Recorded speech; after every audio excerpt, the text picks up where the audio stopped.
എങ്ങനെയാണ് അസൈൻമെന്റ് എഴുതുക, എങ്ങനെയാണ് ഫുൾ മാർക്ക് നമ്മൾ അസൈൻമെന്റ് നേടുക? സെറ്റ് 1 അസൈൻമെന്റ് ഉണ്ട്, സെറ്റ് 2 അസൈൻമെന്റ് ഉണ്ട്, ഡിസ്ക്രിപ്റ്റീവ് ഉണ്ട്, അനലിറ്റിക്കൽ ഉണ്ട്, ഫുട് നോട്ട് വേണമെന്ന് പറയുന്നുണ്ട്, ബിബ്ലിയോഗ്രഫി വേണമെന്ന് പറയുന്നുണ്ട്. ഇതെല്ലാം കൂടി കേട്ടിട്ട് തല പെരുക്കുന്നുണ്ട്. ശ്രീനാരായണഗുരു ഓപ്പൺ യൂണിവേഴ്സിറ്റിയുടെ 2025 ജൂലൈ ബാച്ചിൽ, അതായത് ഇൻഡെക്സ് 6 പുതുതായി അഡ്മിഷൻ എടുത്തിട്ടുള്ള സ്റ്റുഡൻസിന്റെ ഫസ്റ്റ് സെമസ്റ്ററിന്റെ അസൈൻമെന്റിന്റെ നോട്ടിഫിക്കേഷൻ വന്നു.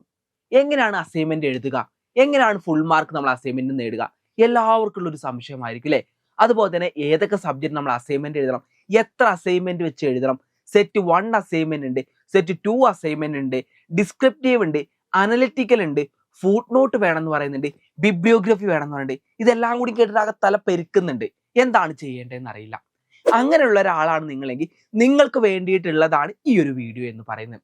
അതായത് എങ്ങനെ അസൈൻമെന്റ് എഴുതണം, എങ്ങനെ ഫുൾ മാർക്ക് വാങ്ങാം, എന്തൊക്കെ കാര്യങ്ങൾ നമ്മൾ ശ്രദ്ധിക്കേണ്ടതുണ്ട്, എന്തൊക്കെയാണ് ഇതിന്റെ ക്രൈറ്റീരിയ എന്നുള്ളതാണ് നമ്മൾ ഈ ഒരു വീഡിയോയിലൂടെ നമ്മൾ പറയാൻ പോകുന്നത്. പുതുതായി അഡ്മിഷൻ എടുത്തിട്ടുള്ള ഡിഗ്രി, PG, അത് ഡിഗ്രി തന്നെ 4 ഇയർ ഡിഗ്രി ഉണ്ട്, 3 ഇയർ ഡിഗ്രി ഉണ്ട് അല്ലേ? അതായത് നോർമൽ ഡിഗ്രിയും അതുപോലെ തന്നെ 4 ഇയർ ഡിഗ്രിയിൽ രജിസ്റ്റർ ചെയ്തിട്ടുണ്ടായിരിക്കും. അപ്പൊ ഈ 4 ഇയർ ഡിഗ്രി രജിസ്റ്റർ ചെയ്ത സ്റ്റുഡൻസിന് എലക്ടീവ് കോഴ്സ് ഉണ്ടായിരിക്കും. അപ്പൊ ആ ഒരു കാര്യമാണ് നിങ്ങൾ ആദ്യം ശ്രദ്ധിക്കേണ്ടത്. അതായത് നമ്മൾ ഏത് എലക്ടീവ് കോഴ്സ് ആണോ സെലക്ട് ചെയ്തിട്ടുള്ളത് നമ്മൾ കൃത്യമായിട്ട് മനസ്സിലാക്കി വെക്കണം. അതോടൊപ്പം തന്നെ ആരും തന്നെ അസൈൻമെന്റ് കാര്യങ്ങൾ കോപ്പി അടിച്ച് എഴുതരുത്. എല്ലാവരും സ്വന്തം ഹാൻഡ് റൈറ്റിൽ തന്നെ അസൈൻമെന്റ് കാര്യങ്ങൾ എഴുതണം. കാരണം എന്താണെന്ന് വെച്ച് കഴിഞ്ഞാൽ അസൈൻമെന്റ് കോപ്പി അടിച്ച് എഴുതി കഴിഞ്ഞാൽ ഫേസിംഗ് ഷീറ്റ് മാറ്റി മാത്രം വെക്കാം. അങ്ങനെ ഒരുപാട് ഉടായ്പകൾ ഇന്ന് ഓരോരുത്തരും ചെയ്യുന്നുണ്ട്. അതൊക്കെ യൂണിവേഴ്സിറ്റി കൃത്യമായി മോണിറ്റർ ചെയ്യുകയും അവരുടെ റിസൾട്ട് പബ്ലിഷ് ചെയ്യാതിരിക്കുകയും ചെയ്യുന്നുണ്ട്. അതുകൊണ്ട് തന്നെ എല്ലാവരും ഹാൻഡ് റിട്ടൺ ആയിട്ട് അസൈൻമെന്റ് കാര്യങ്ങൾ എഴുതാൻ ശ്രദ്ധിക്കാം. A4ന്റെ 2 വശത്തും നമുക്ക് അസൈൻമെന്റ് എഴുതാം. കാരണം എന്താണെന്ന് വെച്ച് കഴിഞ്ഞാൽ ഓൺലൈൻ സബ്മിഷൻ ആണ് നമ്മൾ അസൈൻമെന്റ് കാര്യങ്ങൾ ചെയ്യുന്നത്. സ്റ്റുഡൻസിന്റെ പോർട്ടലിൽ കയറിയിട്ട് നമ്മൾ നമ്മുടെ അസൈൻമെന്റ് സബ്മിഷൻ എന്ന ഭാഗത്ത് പോവുക. അവിടെ നമ്മൾ അസൈൻമെന്റ് സബ്മിറ്റ് ചെയ്യാം. അപ്പോൾ ഒരു സബ്ജക്റ്റിന് 2 അസൈൻമെന്റ് ആണ് വരുന്നത്.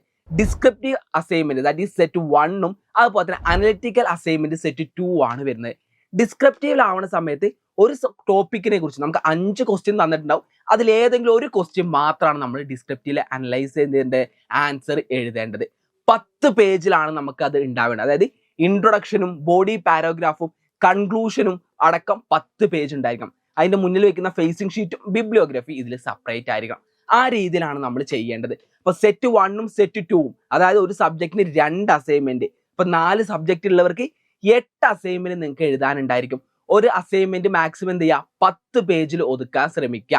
10 MBയിലായിരിക്കണം നിങ്ങൾ എന്ത് ചെയ്യേണ്ടത്, അപ്ഡേറ്റ് ചെയ്യേണ്ടത്. 10 പേജിൽ 1-2 പേജ് കൂടിയെന്ന് വിചാരിച്ച് നിങ്ങൾ വറീഡ് ആവണ്ട. പക്ഷെ ഉള്ളടക്കം കാര്യങ്ങൾ കൃത്യമായിട്ട് എഴുതാൻ ശ്രദ്ധിക്കുക. എഴുതുന്ന സമയത്ത് ശ്രദ്ധിക്കേണ്ടത് നല്ലൊരു ഇൻട്രൊഡക്ഷൻ ഉണ്ടായിരിക്കും. അതുപോലെ തന്നെ ബോഡി പാർട്ട് ഉണ്ടായിരിക്കും. അതായത് മെയിൻ ടീമിനെ കുറിച്ച് എഴുതണം. അതിനെ എല്ലാത്തിനെയും ക്രോഡീകരിച്ചുകൊണ്ട് ഒരു കൺക്ലൂഷൻ ഉണ്ടായിരിക്കാം. ഇത് കൂടാതെ ഫുട് നോട്ടുകൾ ഉണ്ടായിരിക്കാം. എല്ലാ സബ്ജക്ട്സിനും നമ്മൾ എഴുതുന്ന സമയത്ത് ഫുട് നോട്ടുകൾ കൃത്യമായിട്ട് കൊടുക്കാൻ ശ്രദ്ധിക്കുക. ഫുട് നോട്ടുകൾ എന്നു പറഞ്ഞു കഴിഞ്ഞാൽ നമ്മൾ ഓരോന്നിന്റെ എക്സ്പ്ലനേഷൻ കാര്യങ്ങളുമായിട്ട് ഓരോ പേജിന്റെ അവസാനമായിട്ടാണ് നമ്മൾ കൊടുക്കേണ്ടത്. ഉള്ള ഫുട് നോട്ട് മാത്രം കൊടുത്താൽ മതി, എല്ലാ പേജിലും എഴുതണമെന്ന് നിർബന്ധമില്ല. ആ ഒരു കാര്യം ശ്രദ്ധിക്കാം. കൂടാതെ ബിബ്ലിയോഗ്രഫി എഴുതാൻ ശ്രദ്ധിക്കണം. ബിബ്ലിയോഗ്രഫി എന്ന് പറഞ്ഞു കഴിഞ്ഞാൽ നമ്മൾ എവിടെ നിന്നൊക്കെയാണ് ഇതിനെ റെഫറൻസ് എടുത്തിട്ടുള്ളത്, ഏതൊക്കെ സോഴ്സിൽ നിന്നാണ് നമ്മൾ റെഫർ ചെയ്തിട്ടുള്ളത് എന്നുള്ളത് മെൻഷൻ ചെയ്ത് വളരെ ഇമ്പോർട്ടൻ്റ് ആണ്. അപ്പൊ ഇത്തരത്തിൽ വേണം ഓരോ അസൈൻമെന്റും നമ്മൾ പ്രിപ്പയർ ചെയ്യാൻ. നമ്മൾ ഏത് കോഴ്സാണ് എടുത്തത് എന്നുള്ളതല്ല, എല്ലാ സബ്ജക്ട്സുകാരും എന്ത് ചെയ്യേണ്ടതുണ്ട്, ഈ അസൈൻമെന്റ് കൃത്യമായിട്ട് എഴുതേണ്ടതുണ്ട്. 2 അസൈൻമെന്റ് ആണ് ഒരു സബ്ജക്റ്റിന് വരുന്നത്. അപ്പൊ നിങ്ങൾ എന്ത് ചെയ്യണം, 4 സബ്ജക്റ്റിനും കൂടി 8 അസൈൻമെന്റ് കൃത്യമായിട്ട് വെക്കാം. അപ്പൊ ഈ നോട്ടിഫിക്കേഷനിൽ എന്തൊക്കെയാണ് പറയുന്നത് എന്നുള്ളത് നമുക്കൊന്ന് നോക്കാം. അപ്പൊ ഈ നോട്ടിഫിക്കേഷൻ പ്രകാരം പറയുന്നത് 18/1/2026 സബ്മിഷൻ നിങ്ങൾ ചെയ്യണം. അതായത് ഓൺലൈൻ ആയിട്ട് സ്റ്റുഡൻസിന്റെ പോർട്ടലിൽ കയറി നിങ്ങൾ സബ്മിറ്റ് ചെയ്യേണ്ടതുണ്ട്. അതിനുശേഷം സബ്മിറ്റ് ചെയ്ത് കഴിഞ്ഞാൽ റെഗുലർ എക്സാമിന്റെ റിസൾട്ടിന്റെ ഒപ്പം അത് പബ്ലിഷ് ചെയ്യില്ല. കൂടാതെ ഫൈനും ഉണ്ടായിരിക്കണം. 50 രൂപ ഫൈൻ വെച്ചിട്ട് ഓരോ പേപ്പറിനും ആഡ് ആവുന്നതായിരിക്കും എന്നും കൊടുത്തിട്ടുണ്ട്. അപ്പൊ നിങ്ങൾ കൃത്യമായിട്ടുള്ള കാലാവധി അഥവാ ലാസ്റ്റ് ഡേറ്റ് നോക്കണം. ലാസ്റ്റ് ഡേറ്റിലോട്ട് നിൽക്കാതെ തന്നെ ജനുവരി തുടക്കം തന്നെ ഫസ്റ്റ് വീക്കിൽ തന്നെ എന്ത് ചെയ്യാം, നമ്മൾ സബ്മിറ്റ് ചെയ്യാം.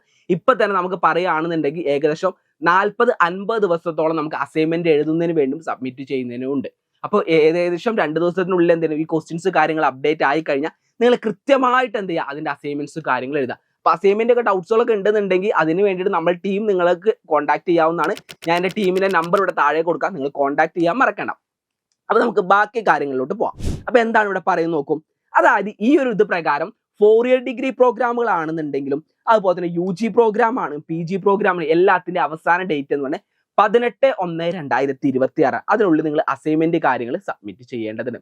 അപ്പോൾ അസൈൻമെന്റ് സബ്മിറ്റ് ചെയ്യുന്ന സമയത്ത് പഠിതാക്കൾ അസൈൻമെന്റ് എന്ത് ചെയ്യണം, സ്കാൻ ചെയ്ത് PDF ആക്കിയിട്ട് 10 MB കൂടാത്ത ഫയൽ ആയിട്ട് വേണം സബ്മിറ്റ് ചെയ്യേണ്ടത്. അപ്പോൾ സബ്മിറ്റ് ചെയ്യുന്ന സമയത്ത് ഫേസിംഗ് ഷീറ്റ് നമ്മൾ ഉൾപ്പെടുത്തേണ്ടതുണ്ട്.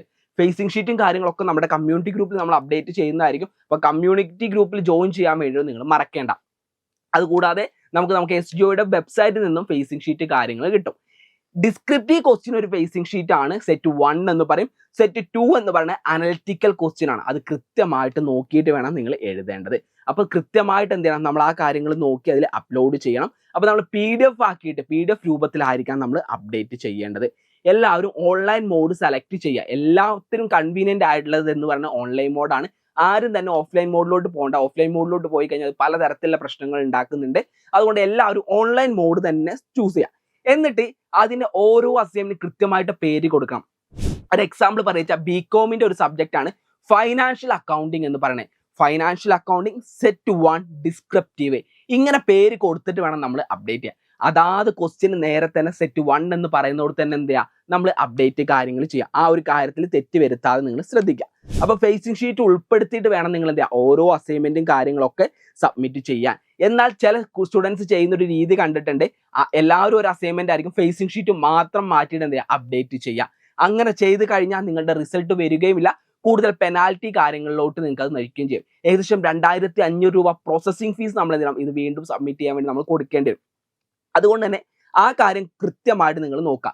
സ്റ്റുഡൻസിന്റെ പോർട്ടലിൽ കയറിയിട്ടാണ് സബ്മിറ്റ് ചെയ്യേണ്ടത്. ആ കാര്യം നിങ്ങൾ മറക്കാതിരിക്കുക കേട്ടോ. അപ്പോൾ ഫൈനിലോട്ടോ കാര്യങ്ങളിലോട്ടോ പോവാതെ 18/1/2026 തന്നെ എന്ത് ചെയ്യുക, അസൈൻമെന്റ് കാര്യങ്ങൾ സബ്മിറ്റ് ചെയ്യാൻ വേണ്ടിയിട്ട് നിങ്ങൾ ശ്രദ്ധിക്കുക.